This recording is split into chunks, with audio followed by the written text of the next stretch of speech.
heads and align it with the category below, so that administrator and department heads and other other exempt non-represented employees would accrue at the same rate. In fact, the rate that you see in the second table for the other exempt non-represented employees is the rate at which department heads accrued vacation up until 2 or 3 years ago. 2007. At which time department heads were put into the table that you see at the top. So a couple, 3 years ago. Also, the other exempt non-represented employees were accruing at a slightly slower rate than is tabulated here, and at that same time, those rates were increased. I wasn't here at the time, but my understanding is that the approach or the context behind those increases was in looking at the total compensation package at the city of Washougal. There's been an organizational philosophy to run lean, and so compared to our comps, in terms of staffing levels per capita or staffing levels per assessed value or different measures like that, and I don't have anything specific for you, just going by what my understanding was, that part of the recognition for that in the organization was in lieu of trying to do something on the salary side, this vacation accrual package was presented to the council at that time. However, adjustments could be made, and so one possible adjustment day forward could be to align those two columns, and so that those two tables, so that they were the same, and that would potentially address a concern that had been raised.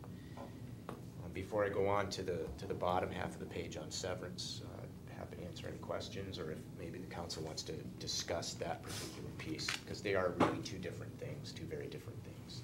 I do have one question regarding the two-tier system. Now, currently, we don't have a two-tier system, is that right? Or do we? No. Well, we have these two tables, and so if you're a department head, you're but in this. Not as far as higher date is for concern. All department heads are under this. Right. And then I have an employment agreement that it references this. Right. Well, what's interesting about the two-tier system is I can understand that with employment agreements that it would, that's sort of like renegotiating a contract. And is that really where the two-tier discussion comes in, or is it just having a softer, gentler way of reducing costs with the new guys, or something else?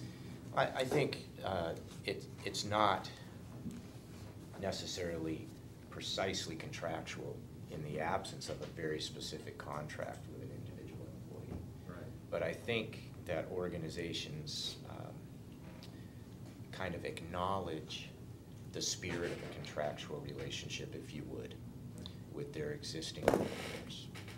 And that is a motivation to do a two-tiered system. And it's a practice that I've been familiar with and have observed. And I think it's effective because it moves you in a direction that you may want to go as a policy-making group. But it allows you to do so in a way that's sensitive to the existing workforce. There are other areas where you don't do that necessarily. Areas that potentially we could be having conversation about with respect to some of our bargaining agreements or other parts of our personnel policies and our total compensation, like health costs and benefits costs. I have not seen a two-tiered implementation when there's cost sharing introduced in that kind of a context. But in accrual rates and similar scenarios, a two-tier system is kind of a standard practice that I'm used to seeing. Yeah, the reason I ask is I don't have a whole lot of experience with two-tier systems, except for with some discussions amongst fellow airline pilots regarding two-tier pays at some airlines in times past. And there's always been a very, very sour taste in left everybody's mouth about the being on the B scale versus the A scale guys. It's very difficult to have a good sense of unity when that happens. I can understand that, you know, when it's part of the compensation package for going there.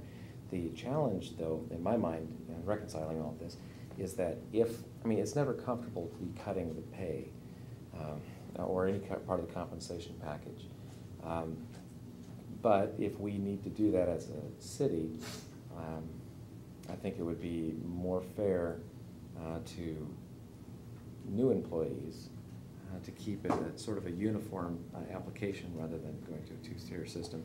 Certainly it is complicated, and I don't want to say that's my final word on it. There's more discussions to come, and like you mentioned, in other areas, there's more discussions to come. So I'm done with that. Thanks.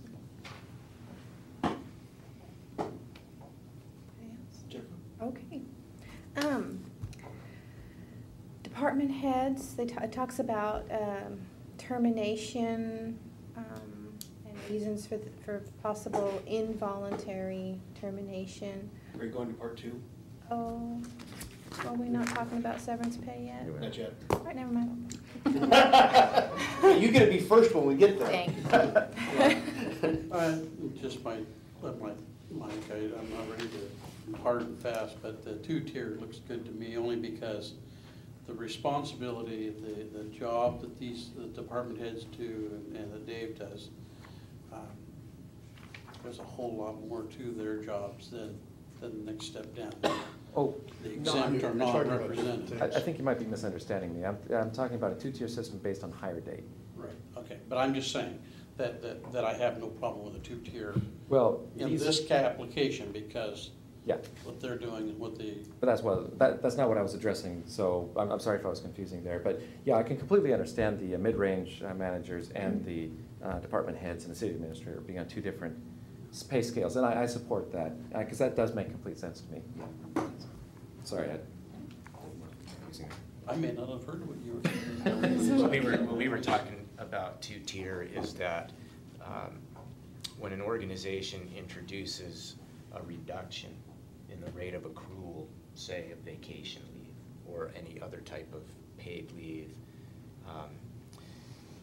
a common approach, in my experience, has been to grandfather, if that's the appropriate term, the existing workforce to the schedule that was in place. And they accrue at the rate that they were accruing. And as they move through their tenure, they accrue at that rate. But everyone hired after the certain effective date of a new schedule accrues at that other rate. It's kind of like a PERS 1, PERS 2 type scenario.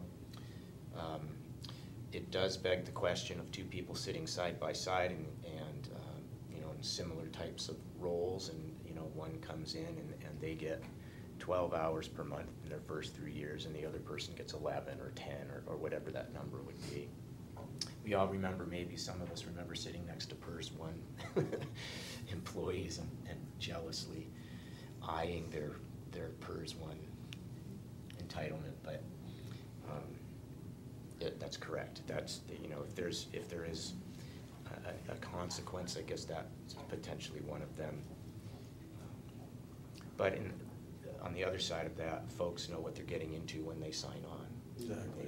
They know what they're agreeing to, and